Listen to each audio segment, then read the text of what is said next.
You ever think you've seen the wildest thing an HOA Karen can do? And then life hits you with a plot twist so insane it feels like a movie? Because that's exactly what happened the day Karen reported my brother as a trespasser, without knowing he was an undercover FBI agent in the middle of a real operation. It was a warm Saturday morning, one of those peaceful, suburban days where the biggest drama should be someone's lawn being half an inch too tall. Birds chirping, kids biking, and the faint smell of barbecue in the air. I was on my porch, sipping coffee, feeling like life was finally calm for once. Then a black SUV rolled up, unmarked, tinted windows. But I wasn't worried. I knew exactly who it was. It was my brother Daniel. To everyone else, he looks like another guy visiting family. But in reality, he carries badges and secrets most people will never see. He was coming over to drop off something personal after finishing an overnight. Surveillance detail nearby. Just a quick visit. Nothing dramatic.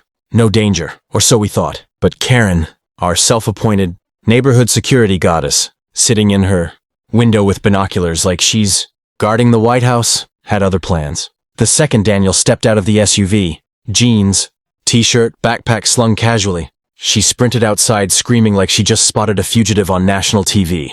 "Excuse me, this is private property. Who are you?" "State your business." Daniel barely had time to turn before she whipped out her phone and yelled, "I'm calling the police." "You have no right to be here." He calmly said, "Ma'am, I'm visiting family." But Karen isn't the type to believe anything that doesn't come with a laminated badge on a string. And she certainly didn't know the man she was threatening had one tucked inside his jacket. She started filming in his face, narrating like some wannabe true crime YouTuber. "Suspicious man with a bag. Possible criminal activity. Trespasser alert." That bag contained classified files and encrypted gear. Gear she had absolutely no idea about. Gear nobody outside of federal law enforcement was even supposed to see. Within seconds, she was on the neighborhood app too, blowing up everyone's phones. Unknown male. Dark vehicle. Possibly armed. Stay inside. She had no clue the only danger on that street was her mouth. And when the real police arrived, oh, she was about to learn exactly who she'd messed with. Blue and red lights washed across the neighborhood like some dramatic TV finale. Sirens cut through our peaceful street as two police cruisers rolled up, brakes squealing slightly. Neighbors peeked through blinds, cameras recording, popcorn energy in the air. And in the middle of it all, Karen, standing proudly with her arms crossed, like she'd just cracked a major case. "There he is, officers!" she yelled, pointing like she'd captured a fugitive. Suspicious man, trespassing, possibly dangerous. Daniel didn't move, didn't flinch. His face stayed calm, blank, unreadable, the kind of stillness only someone trained to deal with chaos could pull off. Meanwhile, Karen had this triumphant smirk, like she was expecting applause and a medal for bravery. One officer approached slowly, hand resting near his holster. "Sir, can we see some ID?" Karen chimed in instantly. "Search his bag too. I knew he looked like trouble. I have it all on video. I'm basically assisting law enforcement right now." Daniel looked at the officer. Steady voice, no fear. "Of course, officer." I'm reaching inside my jacket. He moved carefully, deliberately, and pulled out a leather wallet. It flipped open, exposing a badge and credentials so official the air around us seemed to shift. "Special Agent Daniel Carter, Federal Bureau of Investigation." The officer's posture changed instantly, tension melting into respect. "Sir, my apologies." Karen froze. Smile gone, eyes wide, color draining from her face like someone unplugged her battery. She tried to talk, but it came out like a squeaky balloon losing air. Daniel didn't look at her. He continued speaking calmly to the officer. "This neighborhood is family property. I had authorization to be here. I am currently off duty." The second officer nodded, almost embarrassed they'd been dragged into a suburban ego show. "Understood, Agent." But Karen wasn't done humiliating herself. Wait, he could have faked that!" "You should still check the bag." That did it. Daniel finally turned his eyes to her. Quiet, sharp, controlled power behind them. "Ma'am, interfering with an active federal agent, filing a false report, and attempting to obstruct law enforcement. Do you understand how serious that is?" You could almost hear her heart drop into her shoes. Karen shook her head desperately. "I didn't know. I was trying to protect the neighborhood." Daniel's voice didn't rise. It didn't need to. "Next time, observe before acting. Panic is not patriotism." Even the officers nodded slightly at that one. And Karen? She was shaking now, realizing her neighborhood hero moment had just turned into the biggest embarrassment of her life. You'd think that would be the end of it. Logical person would walk away, apologize, bake cookies, maybe even knit a "sorry for acting like a siren with legs" sweater. But not Karen. No, Karen doubled down. Because in her mind, being wrong is impossible. And if reality doesn't agree, she'll keep yelling until it does. She pulled out her phone again, fingers trembling but attitude fully loaded. I still believe something suspicious is going on. HOA rules clearly state all visitors must be announced. Daniel raised an eyebrow. I'm visiting my family, not reporting to a chat group. Karen puffed her chest. Neighborhood safety is my responsibility. The officer beside her sighed like he'd seen this movie 1,000 times. Ma'am, safety doesn't mean ordering federal agents around. But she kept going, fueled by pure suburban adrenaline. This community relies on vigilant residents like me. If I don't speak up, criminals will just walk right in. Daniel responded quietly. And when you accuse innocent people, when you escalate without facts, whose safety do you think you're protecting then? There was a pause. A long one. You could almost see her brain buffering. So she pivoted, as Karens do when logic corner pins them. Fine, then I want proof. How do we know he's really FBI? Anyone can flash a shiny badge. The officer looked at her like she'd just asked if clouds were government holograms. We already verified his credentials, Karen snapped. Well, I didn't verify them.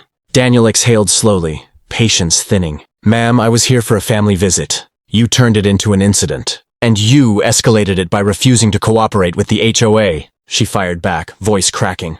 This is a gated community. It's not gated, I cut in. The entrance doesn't even have a fence. It has a decorative mailbox. Neighbors snickered from their doorways. Karen's face twisted. Well, it should be gated. The second officer coughed to hide a laugh. Ma'am, do you need medical assistance? She threw her arms in the air. Oh, so now I'm the problem? Daniel finally snapped into his calm authority tone, the one that could silence chaos in a heartbeat. Ma'am, you filed a false emergency report and interfered with law enforcement. This could have gone very differently. Karen's bravado cracked. But I thought... You didn't think, Daniel said gently. You assumed. Silence. Heavy. It wrapped around her like a spotlight she couldn't run from. Then the officer spoke softly. Ma'am, you need to let this go. For the first time, Karen didn't argue. She just stood there, trembling with humiliation and stubborn pride, holding a phone that had become the world's smallest weapon, now pointed back at her. And just when things seemed like they were cooling down, Karen decided to take one last swing. Karen stood there shaking, but not from fear, from ego. From disbelief that the universe had dared to remind her she was not. In fact, the supreme commander of suburbia. And for most people, humiliation would be enough. A lesson learned. But Karen? She went for one last glorious self-destruct button. I'm filing a complaint with the HOA, she barked. We cannot have unidentified men lurking around our homes, agent or not. Daniel stared at her like she was an oddly aggressive garden gnome. Ma'am, I identified myself properly. You just didn't like the answer. She scoffed, waving her hand.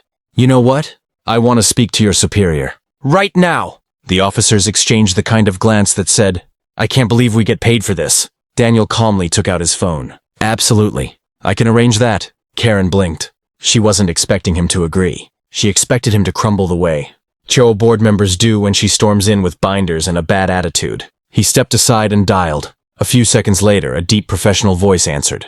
Daniel put the call on speaker. This is Supervising Special Agent Morrison. Who am I speaking with? Karen suddenly forgot how to breathe. Hi, this is Karen from Maple Ridge Estates. Morrison responded cool as ice. Is there an emergency? No, but I'd like to report misconduct. Of a federal agent? The voice cut sharply. Name? Agent Daniel Carter. There was a pause. Then a chuckle. You mean my top undercover agent? The one you endangered during an authorized off-site visit? Karen's soul visibly left her body.